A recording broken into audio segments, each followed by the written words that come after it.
മേത്തല തേവാലിൽ ധർമ്മദൈവ ക്ഷേത്രത്തിൽ മഹോത്സവം ആഘോഷിച്ചു. 3 ദിവസങ്ങളിലായി നടന്ന പ്രതിഷ്ഠാദിനാഘോഷവും മഹോത്സവവും വ്യാഴാഴ്ച സമാപിച്ചു. മഹോത്സവത്തിൻ്റെ സമാപന ദിവസമായ വ്യാഴാഴ്ച രാവിലെ മഹാഗണപതി ഹവനം, പ്രഭാതപൂജ, അയ്യപ്പസ്വാമിക്ക് നെയ്യഭിഷേകം, നടക്കൽപ്പറ, ശീവേലി എഴുന്നള്ളിപ്പ്, കലംപൂജ എന്നിവ നടന്നു. ഉച്ചയ്ക്ക് മധ്യാഹ്ന പൂജയും മഹാനിവേദ്യ സമർപ്പണവും നടന്നു. തുടർന്ന് പകൽപൂരം, ദീപാരാധന, വെടിക്കെട്ട്, നടക്കൽപ്പറ, പ്രസാദഊട്ട്, തായമ്പക, ഗുരുതി സമർപ്പണം, എഴുന്നള്ളിപ്പ്, മംഗളപൂജ എന്നീ ചടങ്ങുകൾ നടന്നു.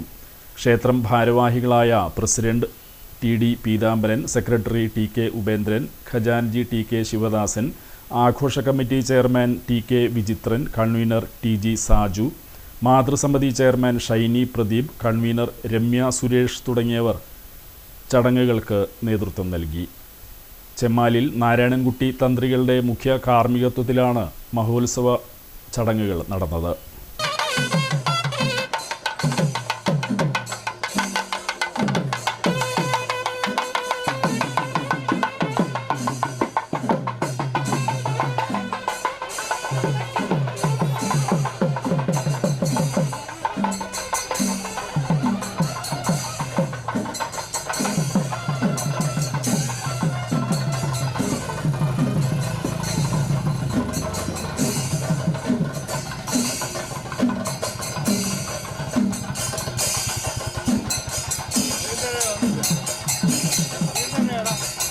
Pero